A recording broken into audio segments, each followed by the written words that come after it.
Sure, H. What you wearing, bro?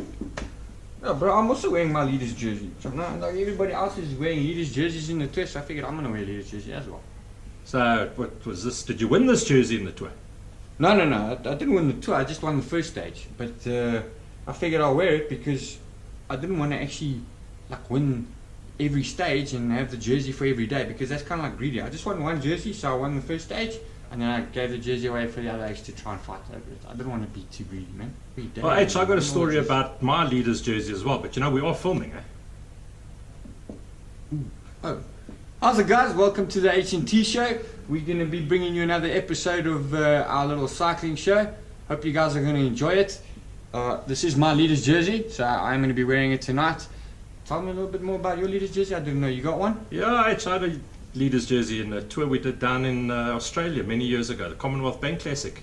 And at the last evening of the tour, I was called up onto stage and awarded a yellow jersey. Oh, okay. So you won the tour? Well, I won the tour, but I was awarded the yellow jersey for the night stages. I won the night stages. I kept them busy at the bar every night.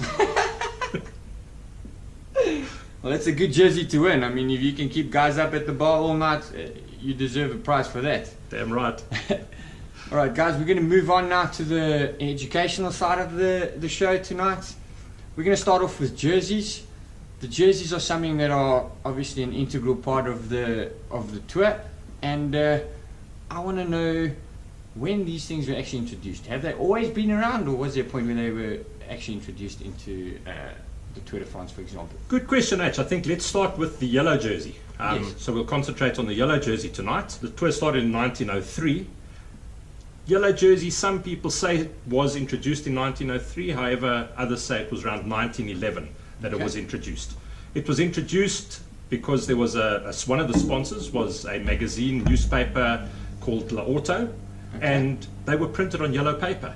They were a big sponsor of the tour, and hence the yellow paper that they were printed on. They printed the Leaders jersey in yellow, and it's remained that way ever since. Okay, so there's the reason for the yellow jersey and not any other color. The other thing, so keeping with the maillot jaune, why is it maillot this and maillot that and maillot? Is there a specific reason why they call it that? Well, it's very simple. Maillot is your jersey, and maillot jaune is yellow. Maillot vert is your green jersey, your sprinter's jersey. Maillot blanc is your white jersey. Which is the other one that I've missed? Oh, maillot poire, which is your polka dot jersey. Yes. Red polka dots, king of the mountains. Okay, cool. As simple as that. It's quite easy, quite straightforward. Another thing on the jerseys, I've seen a couple of times now in the stages where after Geraint Thomas gets handed his yellow jersey, he then walks around to the back, down the stairs, and there's a cameraman there, there's photographers, and there's these people standing with jerseys, yellow jerseys, like they look like the one that he's wearing, and he's just signing these jerseys off one at a time.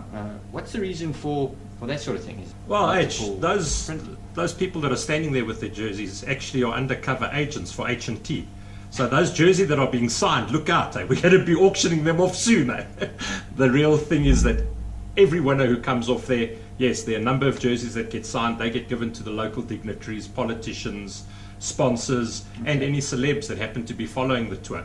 They will then get the Leaders jersey of the day that he has autographed. The other thing that I noticed was that when Geraint Thomas goes up to get his jersey, they put the jersey on back to front. So my jersey has a zip on the front here that I ride with. It's got my little pockets that I race with. His jersey that they give to him on the stage is back to front. So they zip it up from behind. Is that the jersey that he rides with, or what's that for? No, H, so that jersey is basically the ceremonial jersey. It's for the podium only. The reason they put the zip at the back, it's not so that the pretty podium lady can zip it up easily for him. It's so that with the zip at the back, all sponsors' logos and anything on the front of the jersey hasn't got a zip running through the middle of it. It's nice, clean, clear, and it gives the value to the sponsor. So zip in the back, keep away messing up the logos on the front. That makes perfect sense. So another question, how do they get the sponsor of that rider on the jersey so quick? I mean, do they have like a whole truck full of yellow jerseys with predetermined printed sponsors so that just in case that team wins the stage or gets a yellow, they suddenly have a yellow jersey to present to him? That would be fun, eh? Because what size they're going to go. So they go for a nice small for Richie Port, and they suddenly got to give that same small jersey to somebody like the gorilla. It's going to really look funny. So now what happens is they get 2 jerseys when they leave the podium as well.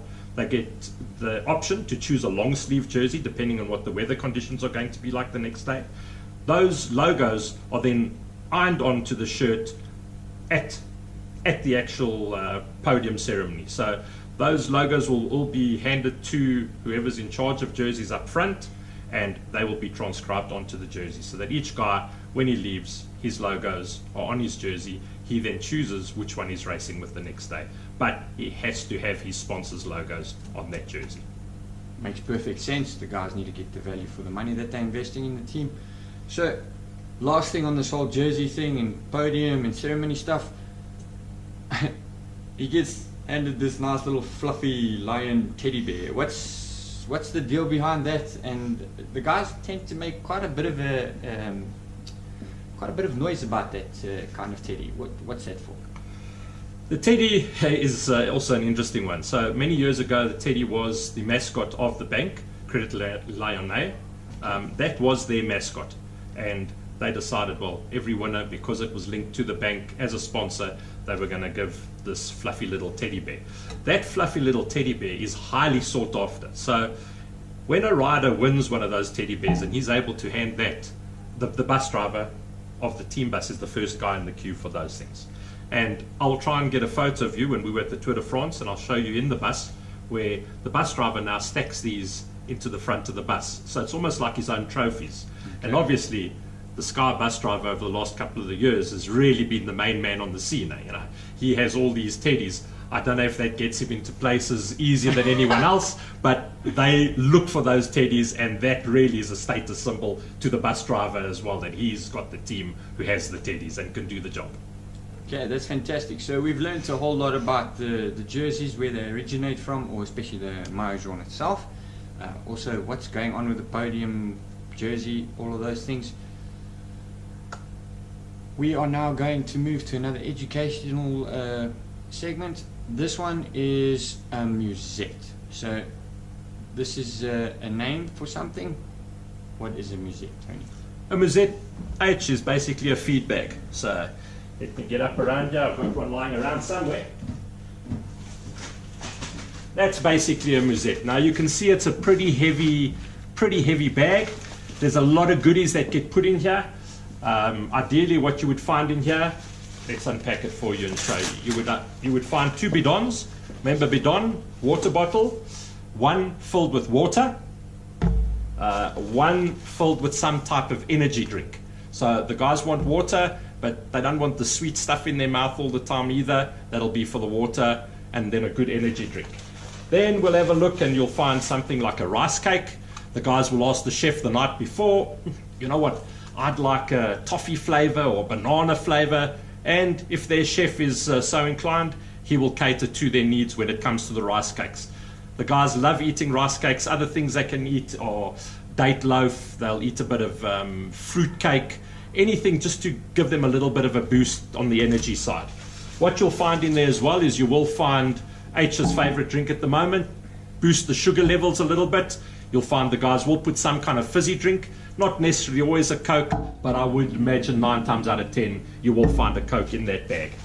Then you'll find a couple of energy bars. Again, you know, H has got a sweet tooth, so he'll go for the Snicker, more the chocolate flavor, but you will have energy bars in there that we can get out.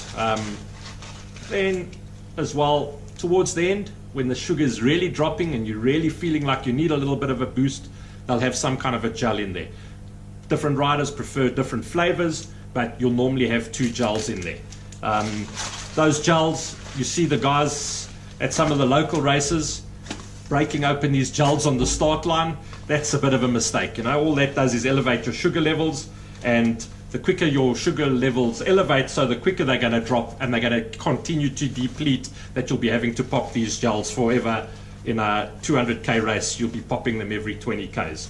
Now, as you can see, there is one dedicated feed zone in each stage of the Tour de France. You have a lot of guys standing on the side of the road, a lot of the soigneurs, mechanics, standing, holding these things up for their riders to come and grab. They're really heavy.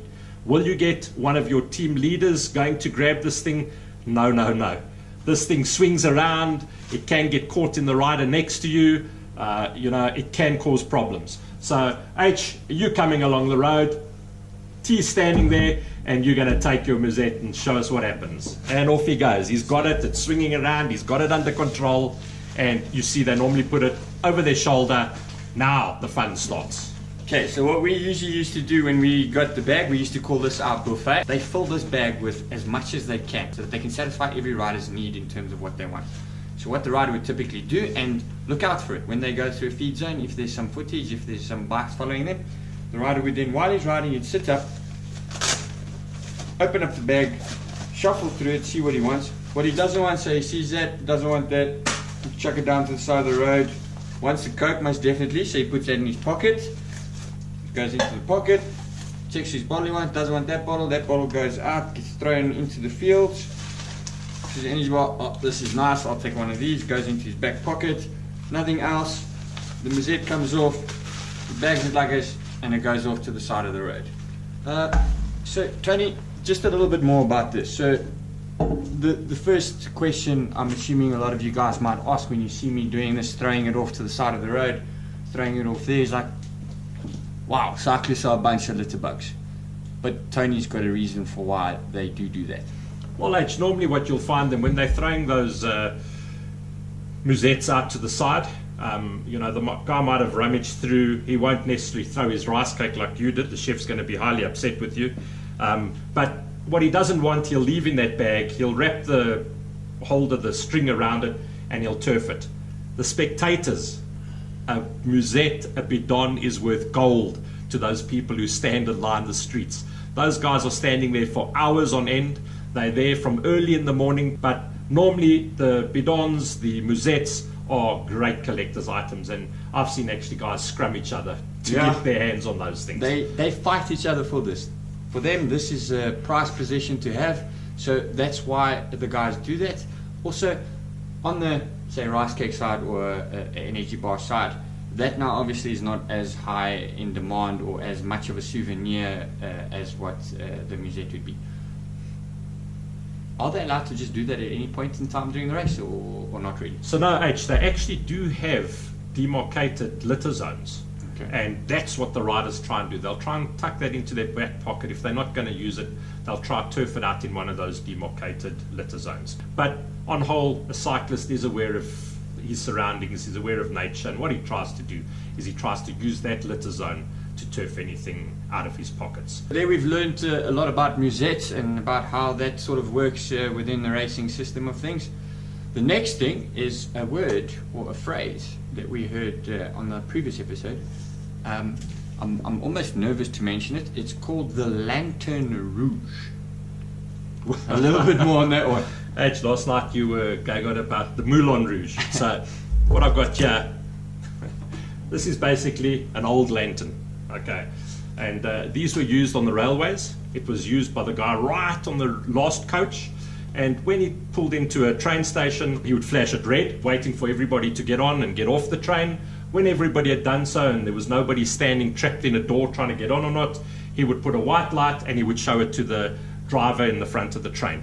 The Lantern Rouge at the back of the train, basically the conductor, he keeps it all in order, neat and tidy. The Lantern Rouge in the Tour is awarded to the last rider of every stage, or the last rider on GC. So there is no jersey for the Lantern Rouge, but that's what the Lantern Rouge means. Okay, so that's quite cool.